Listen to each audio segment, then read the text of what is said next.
Sampai di kantor, aku mengirimkan email pada Pak Ismail tentang laporan-laporan proyek. Karena Pak Ismail ada di rumahnya, jadi lewat email ia bisa buka laporan ini di mana saja. Bahkan aku juga bisa menyetujui proyek kecil asalkan ada sedikit untung bagi perusahaan. Pak Ismail memberikan wewenang lewat WA jika aku tak perlu menunggunya untuk mengambil keputusan, kecuali proyek besar yang memakan biaya banyak. Sudah jam 4:30, tak terasa waktu berlalu cepat. Dengan kesibukan yang belum habis-habisnya, teringat akan Tia. Pasti sekarang ia sedang duduk di depan televisi dengan ibu mertua. Itulah kebiasaan yang setiap hari aku lihat. Bahkan ibu mertua selalu menuruti kehendak Tia jika minta dibelikan jajanan dan paket internet. Ponselku bergetar. Ada pesan WA dari Mas Arga. Segera ku buka. Sarah, Pak Rudi itu sudah biasa menangani proyek, jadi jangan ikut campur pekerjaannya, asalkan tepat waktu. Anggap saja ini permintaan suamimu. Hah? Mataku langsung membulat setelah membaca pesan WA dari Mas Arga. Apa ini maksudnya? Mengejarku ke dekat mobil parkir tadinya. Tadi maksud ucapannya belum disampaikan karena kami bertengkar lagi. Sekarang aku manajer PT Bacatama, bukan Sarah yang di rumah, istrinya Mas Arga. Bukankah sekarang jam kerja? Ini balasan pesan dariku. Makanya jangan minta aku kerja, Mas. Inilah istri wanita karir, gumamku. Aku tahu, tapi apa salahnya aku bicara ini? Karena kamu istriku. Dalam bekerja harus profesional. Aku tahu apa yang baik bagi karirku. Jadi urus saja karirmu, Mas. Akan tetapi pesanku hanya dibaca saja. Kutunggu tak ada balasan. Bisa jadi masalah ini akan berlanjut di rumah. Aku harus memberi sesuatu agar Mas Arga tahu seperti apa istri yang dituntut bekerja. Mah, tadi aku didaftarkan lomba matematika tingkat kecamatan. Kata bu guru, aku harus rajin belajar dan sering-sering membahas soal-soal di rumah. Tapi aku perlu buku, Mah. Baru saja menginjakkan kaki masuk ke rumah, Tia menyambutku dengan berita yang berhasil membuatku bangga. Ia terpilih utusan sekolah untuk lomba matematika antar sekolah. Ya Tuhan, terima kasih karena putriku anak yang pintar. Nanti kita beli bukunya. Yang penting jaga kesehatan dan rajin belajar agar menang perlombaan. Jawabku merangkul pundaknya sambil melangkah menuju kamar. Gak usah, Mah. Om Andi sudah ditelepon nenek buat belikan buku itu. Om Andi juga janji jika aku menang lomba ini, maka aku dapat HP baru. Dengan girangnya Tia berucap, seakan sudah menerima hadiah itu. Beneran? Iya, Mah. Pokoknya Mama doakan Tia bisa menang lomba. Amin. Pasti, Nak. Jawabku sambil memeluk Tia. Udah pulang, Sar? Oh iya, Ibu masak sayur asam kesukaanmu. Setelah ganti baju, nanti kita makan bersama ya. Aku terdiam sesaat melihat ibu mertua. Ia tampak berubah dari biasanya. Tak ada kata sindiran. Padahal tadi pagi aku dan Mas Arga telah bertengkar di depannya dan di depan Andi. Aku udah makan-makan di kantor, Bu. Kebetulan ada yang ulang tahun. Tolakku. Padahal bukan itu alasannya. Aku hanya merasa tak enak karena hati masih sakit. Ulah perkataan putranya. Lagian perutku masih kenyang karena minum kopi dan makan gorengan di kantor.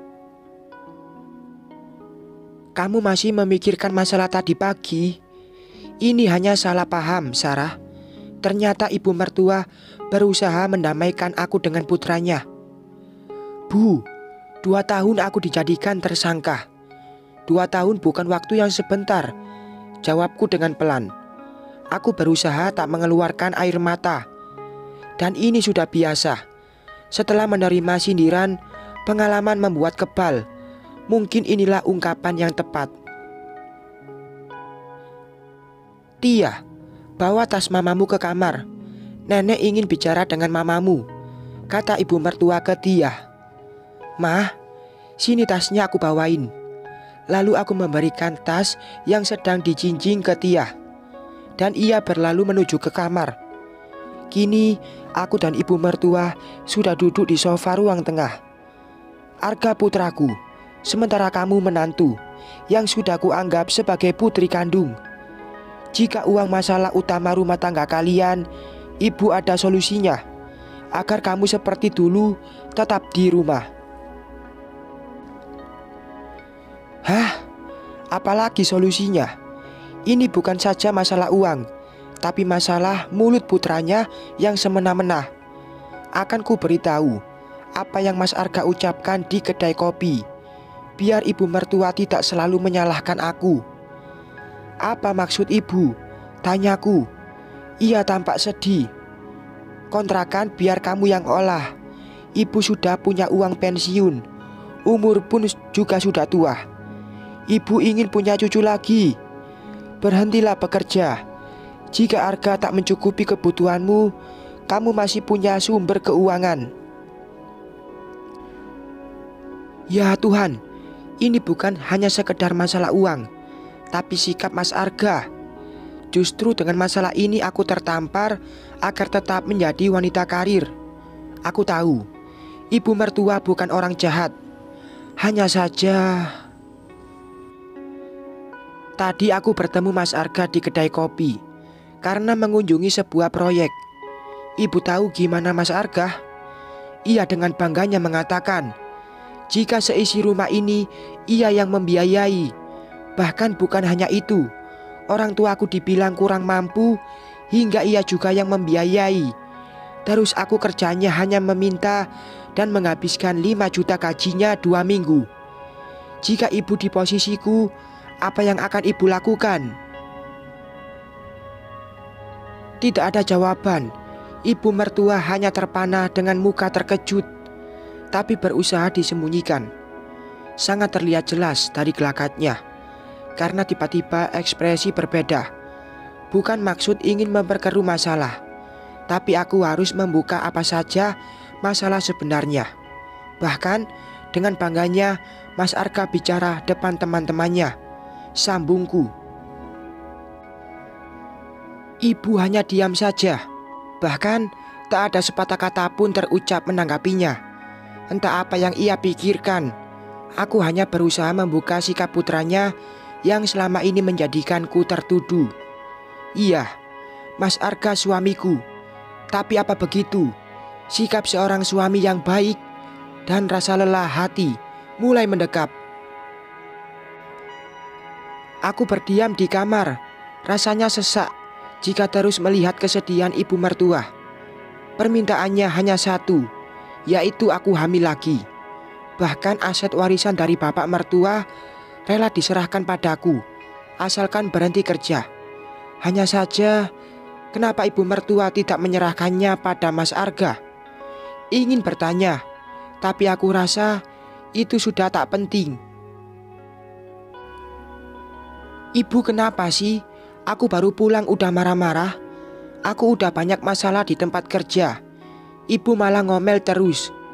Terdengar suara Mas Arga menyalahkan ibunya. Ternyata ia sudah pulang. Pasti ibu mertua menegurnya hingga ia terdengar kesal. Kamu bikin ulah apa lagi? Kenapa kamu gini, Kah? Kini suara ibu mertua yang terdengar. Biasanya tak pernah bicara selantang itu ke Mas Arga. Aku bangkit dari ranjang, lalu melangkah keluar. Pasti masalah ini ada hubungannya dengan perkataanku tadi ke ibu mertua. Nah, itu biang masalahnya. Mas Arga menunjukku setelah aku berdiri di ambang pintu kamar. Ada apa, Mas? Kenapa menyalahkan aku? Jawabku dengan santai. Tak usah emosi, karena bisa kalah dalam menjawab kata-kata. Itulah kenapa aku mencoba setenang mungkin. Kamu ngadu ke ibu? Matanya melotot menatapku. Aku bicara sesungguhnya, bukan berbohong yang bertahun-tahun. Gini caramu menyelesaikan masalah? Seharusnya ngomong sama aku, bukan sama ibu. Aku sudah bicara sebelumnya, tapi apa yang aku dapat? Kamu tetap berbohong dan bahkan menambah kebohonganmu. Bukan saja itu, masih banyak yang lain. Aku capek menghadapimu. Rasanya sudah tak tahan hingga aku berucap sangat lantang. Oh, jadi mentang-mentang sudah dapat kerja dan punya jabatan tinggi, kamu berani bicara lantang? Iya, emang kenapa? Mau aku tetap diam di fitnah? Aku hanya bercanda. Kenapa sih kamu memperpanjang masalah ini? Atau jangan-jangan kamu punya selingkuhan hingga mudah dapat kerja dan punya jabatan tinggi? Astaga, fitnahan baru dilontarkannya. Belum selesai masalah tadi pagi, kini ia menambah masalah baru. Dan kamu mencari masalah agar aku disudutkan dan ibu membelamu, sambungnya. Cukup gah, cukup. Bu, aku anakmu. Tapi kenapa ibu lebih membela dia? Mas Arga menunjukku. Ibu bukan membela, tapi berpihak ke yang benar. Jawab ibu mertua. Aku tidak menelantarkannya, Bu. Bahkan nafkah tetap aku berikan. Tapi jangan salahkan jika aku hanya mampu segitu. Dan uang yang ibu berikan aku gunakan buat menanam saham agar aku bisa berdiri sendiri dalam memenangkan proyek. Sejak kapan ia menanamkan saham dalam bidang proyek? Terus proyek apa?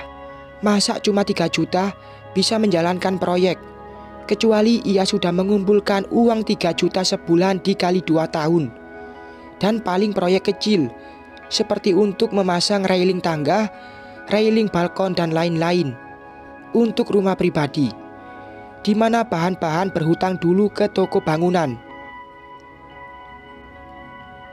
Jika Mas Arga main proyek, kenapa tak terlihat ada untung yang bisa diberikan ke anak istri?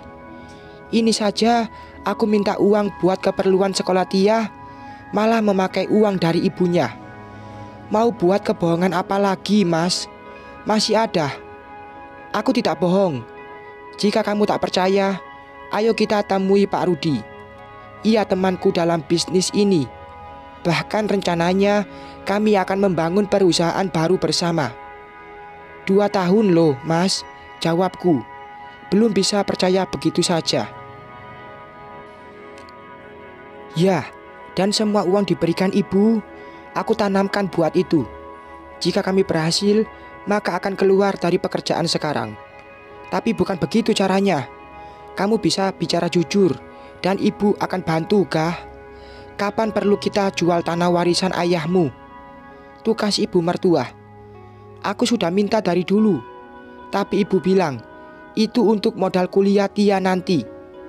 Tia anakku, mana mungkin aku tega mengorbankan kebutuhannya demi bisnis yang mau dirintis. Aku menghela nafas panjang. Rasanya ini keterlaluan. Mas Arga membiarkan aku tersudutkan demi ambisinya merintis usaha dengan lelaki bernama Rudi. Lelaki sok, dan entah kenapa aku punya firasat tak baik padanya. Sarah, aku hanya ingin menarik perhatian teman-temanku agar mereka mau memberikan proyek padaku. Yah, gak apa-apa proyek kecil, yang penting ada untungnya. Percayalah, aku hanya ingin hidup kita lebih baik. Maaf, aku salah menjadikanmu tertuduh atas ambisiku. Jika kamu jujur dari awal, aku pasti mendukung. Tapi kenyataannya, kamu berbohong. Aku tak bisa percaya begitu aja kalau tak ada bukti. Satu hal lagi, Aku dapat kerja bukan lantaran selingkuh, tapi karena ucapanmu, Mas. Lalu aku berlalu ingin masuk ke kamar. Entah kenapa, sulit mempercayai Mas Arga lagi. Sarah, maafkan aku. Baru memejamkan mata, terdengar suara Mas Arga. Sebenarnya mata belum mengantuk, tapi karena Mas Arga masuk kamar, aku langsung memejamkan mata. Sarah, kok diam? Aku tetap tidak menggubris. Diam, seolah seperti sedang tertidur nyenyak. Baiklah, jika kamu ngantuk dan tak mau diganggu. Aku hanya tak ingin rumah tangga ini hancur. Aku salah menuduhmu, dan aku juga janji tak akan mengulanginya lagi. Kamu kan tahu, jika aku tak pernah macam-macam. Ini hanya masalah pergaulanku, agar tidak direndahkan. Begitulah pergaulan lapangan. Jika terlihat lemah, pasti diinjak. Aku tetap tidak menanggapi. Diam adalah caraku saat ini. Ya udah, aku mau tidur. Dan anggap saja WA tadi tak jadi aku kirimkan. Aku sadar jika kamu lebih penting dari Pak Rudi. Dan aku selalu berdoa agar karirmu sukses meskipun melebihiku. Bersambung.